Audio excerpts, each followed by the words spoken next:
நம்ம தமிழ்நாட்டில் அந்த வீடியோவை பார்க்கும்போது எந்த வீடியோன்னு உங்களுக்கே தெரியும்.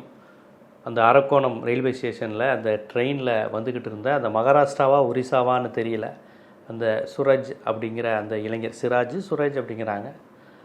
அந்த இளைஞரை 17 வயது கூட நிரம்பாத சிறுவர்கள் ரவுடித்தனத்தில் ரொம்ப ஒரு கேவலமாக நடந்து, கீழ்த்தரமாக நடந்து, அந்த வீடியோவை யாராலையும் பார்க்க முடியல. ஏன்னா ஒரு மனிதனை போட்டு 4 சிறுவர்கள் வெட்டுறான்.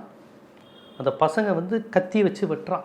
இந்த அளவுக்கு ஒருத்தரை போட்டு வெட்டுறோமே, நம்முடைய படிப்பு வாழ்க்கை என்ன இருந்ததுன்னு சிந்திக்கக்கூடிய அளவுக்கு அவனுக்கு அறிவு கிடையாது.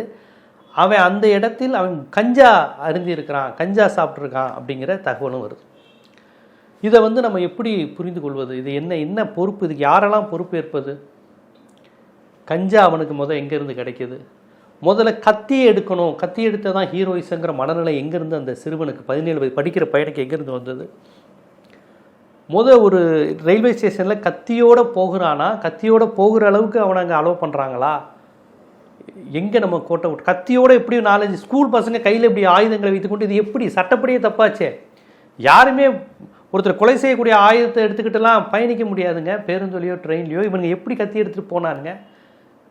அப்புறம் அந்த பெட்டியில் அந்த பாதிக்கப்பட்ட அந்த மகாராஷ்டிரா, அந்த ஒரிசாவை சேர்ந்த மகாராஷ்டிரா அந்த சூரஜுங்கிற அந்த பாவம், அந்த அப்பாவி இளைஞர், இந்த 4 பசங்க ரவுடித்தனம் பண்ணுறானுங்க, ரீல்ஸ் எடுக்கிறானுங்க, இது பண்ணுறானுங்க. இதை கண்டு யாருமே தடுக்கலையா? இப்படி பல்வேறு கேள்விகள் இருக்குது. ஒரு பக்கம் அதிர்ச்சியாக இருக்குது, வேதனையாக இருக்குது.